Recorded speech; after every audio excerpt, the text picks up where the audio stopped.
जय जय जय जय जय भवानी, जय जय जय जय जय शिवाजी.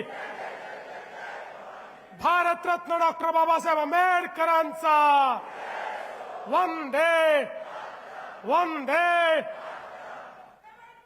हिंदवी स्वराज्याचे सरसंस्थापक छत्रपती शिवरायांना मानाचा मुजरा करतो.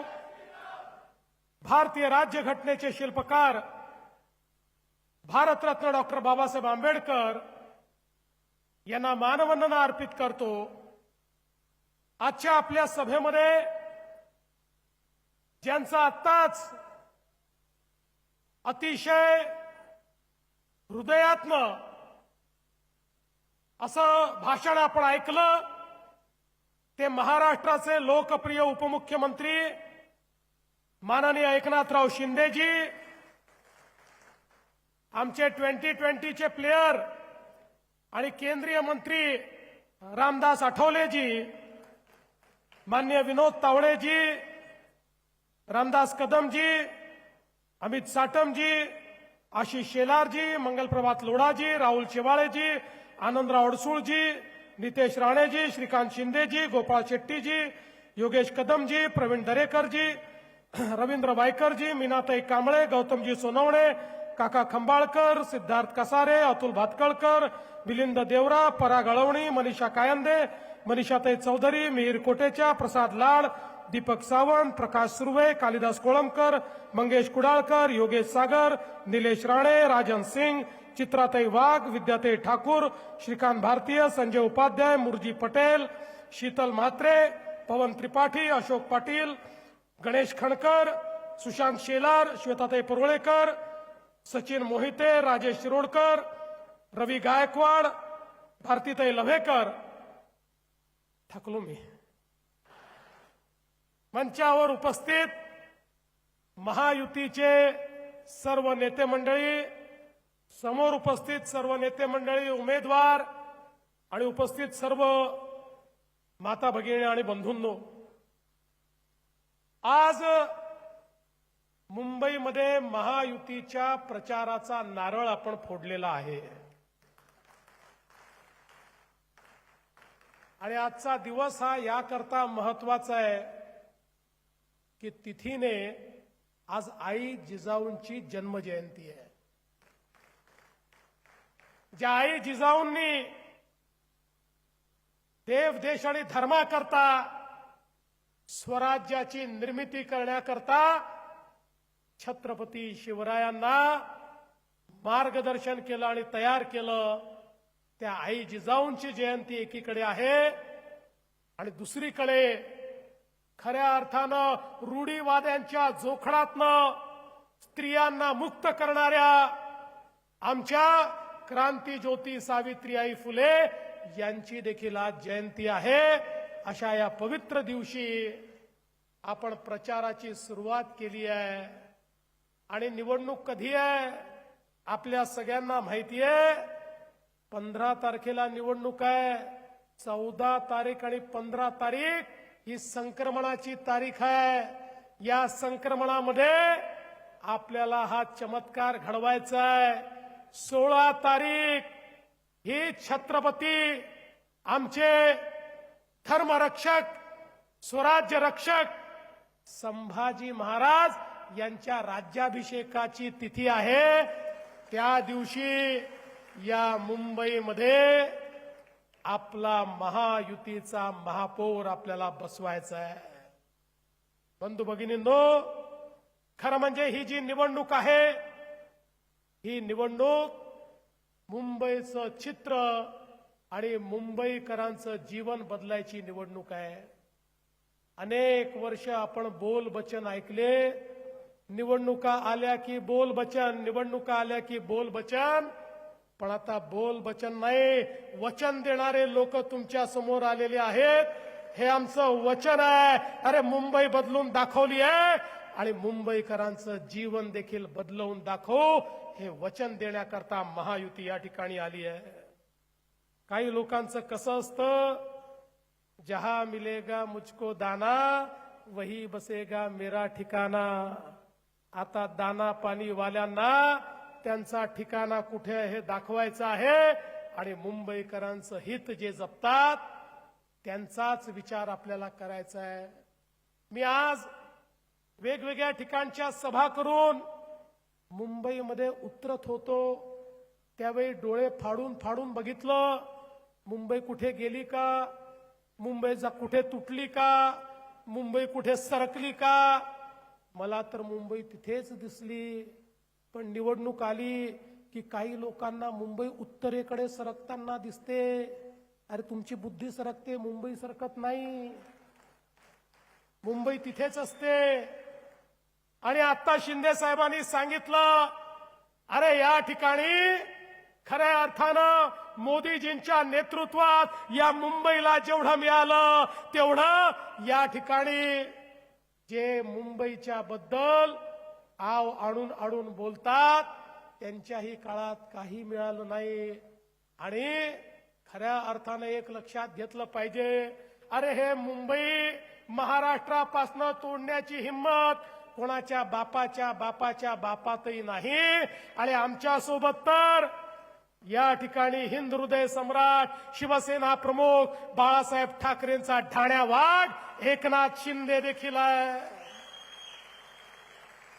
एक लक्षात ठेवा, जन्माने कदाचित रक्ताचा वारसा मिळू शकतो, पण विचाराचा वारसा कर्माने मिळत असतो. तो विचाराचा वारसा आमच्याकडे आहे, तो एकनाथजींकडे आहे, तो या शिवसेनेकडे आहे, तो आमच्या महायुतीकडे आहे. आणि म्हणून खऱ्या अर्थानं आता मुंबईकर जागा झालाय, तो विकासाचा धागा झालाय, हे देखील आता लक्षात घेण्याची आवश्यकता आहे. बंधू भगिनींनो, मी तुम्हाला हीच विनंती करतो, ही निवडणूक मुंबईकरांकरता अत्यंत महत्वाची आहे. मला काही पत्रकार म्हणाले, दोघं भाऊ एकत्रित आले, आता तुमचं काय होणार, आता तुम्ही कसं लढणार. मी त्यांना सांगितलं, देख कर धुंधली सी ताकत हौसला हमारा कम नहीं होता. देख कर धुंधली सी ताकत हौसला हमारा कम नहीं होता. अरे झूठी आंधियों से वही डरे जिन चिरागों में दम नहीं होता.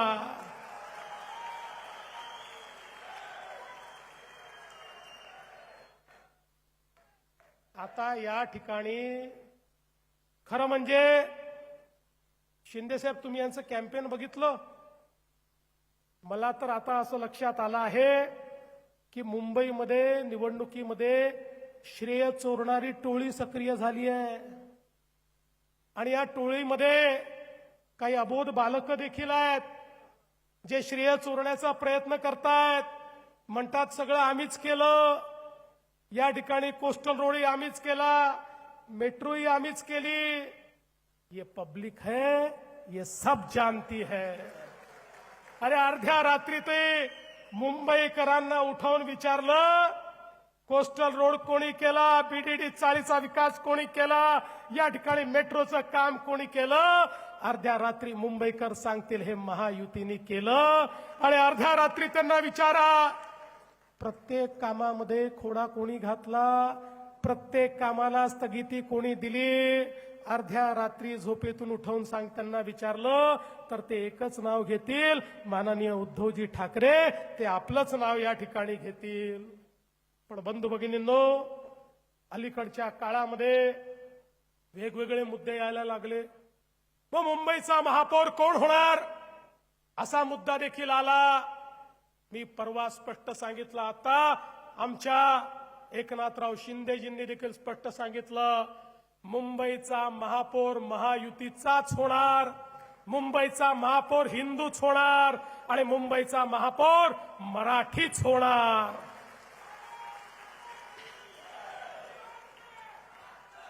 पण परवा वारिस पठाण बोलून गेले, मुंबई में बुरखे वाली मेयर बनेगी. आम्हाला वाटलं आता मराठी माणसाबद्दल बोलणारे तुटून पडतील, पण मला समजलंच नाही. अचानक भोंग्याचे सेल डाऊन झाले. सकाळचा भोंगा बोलेनाच, विचारलं तर तोंडातनं शब्दच निघेना. एक जण यांच्यातला बोलायला तयार नाही, हे त्याचं उत्तर देण्याकरता देखील तयार नाही. आता आम्हालाच त्यांना चार्ज करावं लागेल, तर कदाचित या भोंग्यातनं आवाज निघतील. आणि म्हणून त्यांच्या छातीवर उभं राहून सांगतो, या ठिकाणी महापौर हिंदूच बनेल, या ठिकाणी महापौर मराठीच बनेल.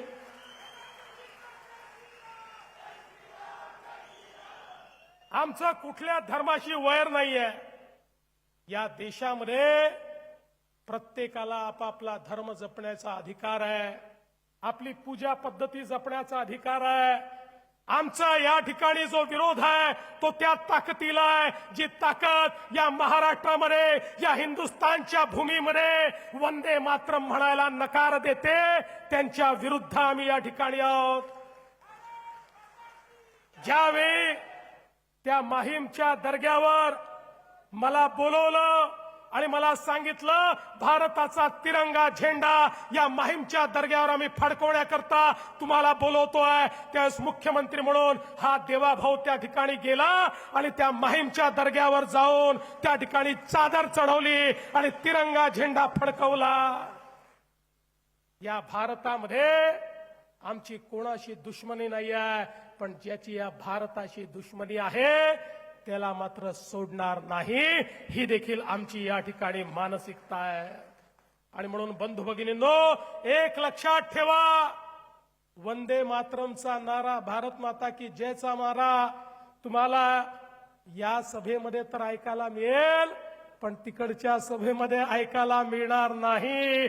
कारण त्यांनी आता वंदे मातरमची साथ सोडलेली आहे. आता त्यांचा झेंडाही बदललाय, त्यांचा दंडाही बदललाय. आणि म्हणून या मुंबईच्या निवडणुकीत आम्हाला सुरक्षित मुंबई देखील तयार करायची आहे. या मुंबईमध्ये शिरलेले बांगलादेशी गेले 6-8 महिने सातत्याने मागे लागून अनेक बांगलादेशी आम्ही वापस पाठवले. पण पुढच्या काळामध्ये एक एक मुंबईतला बांगलादेशी या बंगालमधनं आलेला, त्या बंगालच्या रस्त्याने, त्या ममता दीदीच्या आशीर्वादाने या ठिकाणी आलेला एक एक बांगलादेशी शोधून काढू आणि त्याला बांगलादेशमध्ये परत पाठवण्याचं काम आणि सुरक्षित करण्याचं काम हे या ठिकाणी केल्याशिवाय आम्ही थांबणार नाही. एक सुरक्षित मुंबई आम्हाला तयार करायची आहे. या मुंबईतल्या सामान्य माणसाचं स्वप्न काय आहे? या मुंबईच्या मराठी माणसाचं स्वप्न काय आहे? अरे एकेकाळी या गिरणगावमध्ये, या दक्षिण मुंबईमध्ये राहणारा तो मराठी माणूस, तो हद्दपार झाला, पाप कोणाचा आहे? गिरणी कामगार हद्दपार झाला, पाप कोणाचा आहे? अरे तुम्ही नेहमीच सांगता माझ्या महानगरपालिकेमध्ये 70,000 कोटी रुपयाच्या फिक्स डिपॉझिट केले आहेत. अरे त्या फिक्स डिपॉझिटच्या रसीदी आम्ही चाटायच्या का? अरे ज्यावेळी माझा तो गिरणी कामगार त्या ठिकाणी मुंबईच्या बाहेर जात होता, ज्यावेळी त्याला त्या ठिकाणी रस्त्यावर आणण्याची वेळ होती, अरे त्या 70,000 कोटीतले 2-3 हजार कोटी जरी खर्च केले असते तरी माझ्या गिरणी कामगाराला याच मुंबईमध्ये त्याचं हक्काचं घर मिळालं असतं. आम्हाला कागद आणि रसीदी चाटण्याकरता त्या ठिकाणी सत्ता नको आहे. आम्हाला जिवंत माणसाची सेवा करायची आहे. जिवंत माणसाला त्याचं हक्काचं घर हे त्या ठिकाणी मिळवून द्यायचं आहे. अरे बीडीडी चाळीच्या संदर्भात किती वर्ष या ठिकाणी संघर्ष चालला, पण आम्ही निर्णय केला की बीडीडी चाळ ही बिल्डराच्या घशात देणार नाही. या ठिकाणी बीडीडी चाळ मराठी माणसाची अस्मिता ज्या ठिकाणी होती, 80,000 मराठी माणसं त्या ठिकाणी वाट बघत होते, कधीतरी आम्हाला आमचं हक्काचं घर मिळेल. पण यांच्या कंत्राटदाराच्या, यांच्या बिल्डरांच्या जाळ्यामध्ये त्या ठिकाणी हा बिल्डर की तो बिल्डर, त्याच्या या भांडणामध्ये त्या बीडीडी चाळीचा यांनी सत्यानाश केला. पण आम्ही निर्णय केला, बिल्डराची आवश्यकता नाही, म्हाडा स्वतः त्या ठिकाणी बीडीडी चाळ बांधेल. 80,000 मराठी माणसं जी कदाचित हद्दपार गेली असती, वसई विरारच्या पलीकडे घर घेण्याची ज्यांची ऐपत नव्हती, 100 स्क्वेअर फुटात राहणारी माझी ते मराठी बांधव आज इमारती उभ्या केल्या, त्याच्या चाव्या दिल्या आणि या सगळ्या लोकांना मुंबईमध्ये 100 फुटामधनं 500 फुटाचं घर त्याच ठिकाणी मोफत देण्याचं काम आम्ही केलं. मराठी माणसाकरता हे काम आहे. आज अभ्युदय नगरचा विकास त्या ठिकाणी आपण सुरू केला. अभ्युदय नगर जे आमच्या गिरणी कामगारांचं, जे आमच्या मराठी माणसाचं एक अशा प्रकारची ही वस्ती आहे, ज्या वस्तीमध्ये आपल्याला मुंबईची खरी संस्कृती पाहायला मिळते. का त्याचा विकास होऊ शकला नाही, पण आज त्याचाही विकास करण्याचं काम हे आम्ही शिंदेजींनी, आम्ही सगळ्यांनी मिळून या ठिकाणी केलं आणि आता त्याचंही बांधकाम आम्ही सुरू करतोय. अरे पत्रा चाळीचा तुम्ही घोटाळा केला, त्या पत्रा चाळीत राहणारा तो मराठी माझा माणूस ज्याच्या नावानं हजारो कोटी रुपये तुम्ही खाऊन टाकले, पण त्याला एवढंसही घर दिलं नाही, त्याला बेघर केलं. त्या पत्रा चाळीतल्या माणसाला तुमचं पाप आम्ही धुवून काढलं आणि त्यालाही त्याचं हक्काचं घर देणारे आम्हीच या ठिकाणी आहोत. आणि मी तुम्हाला आज सांगतो, आमचा हा संकल्प आहे, यापुढे मुंबईतला मराठी माणूस मुंबईच्या बाहेर जाणार नाही.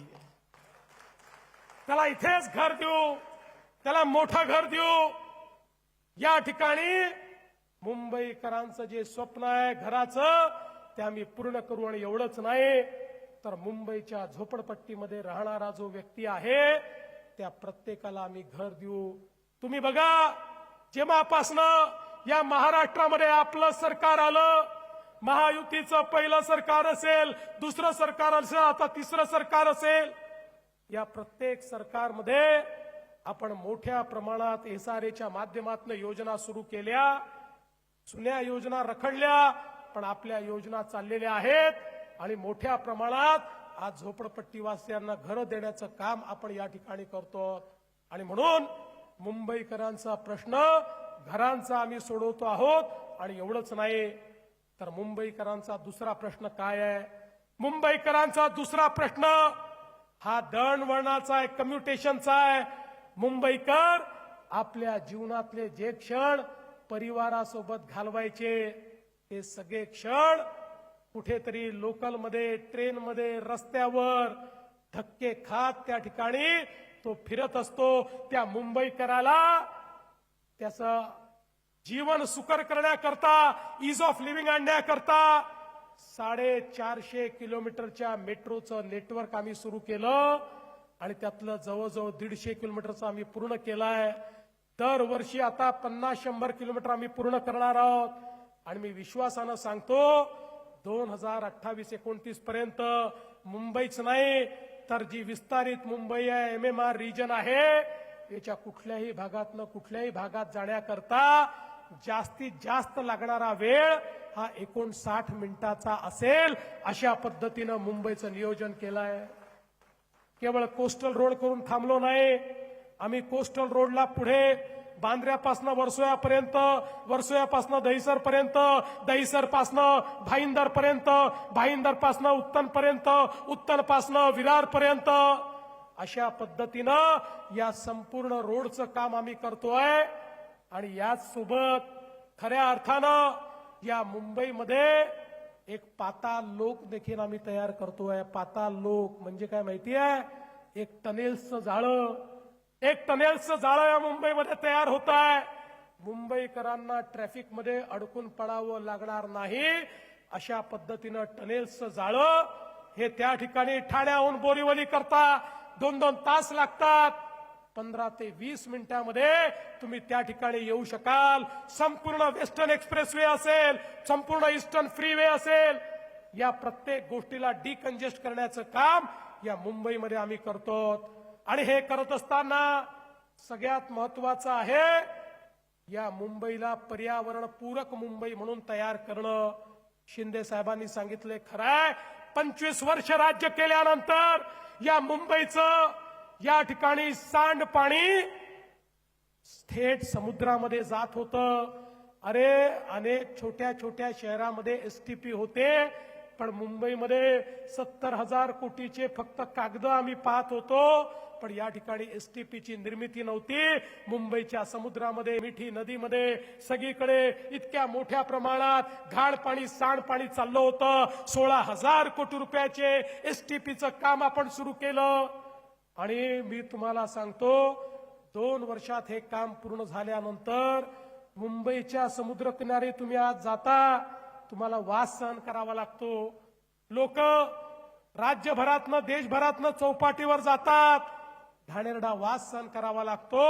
एकदा एसटीपीचं काम पूर्ण झालं की निर्मल आणि अविरल अशा प्रकारचा समुद्र किनारा या मुंबईला देखील पाहायला मिळेल. हे आम्ही करून दाखवलं. आणि म्हणून बंधू भगिनींनो, आज खऱ्या अर्थानं मी तर तुम्हाला हे सांगण्याकरता आलो आहे. पुढच्या काळात काय काय करणार आहोत या गोष्टी देखील तुम्हाला सांगणार आहे.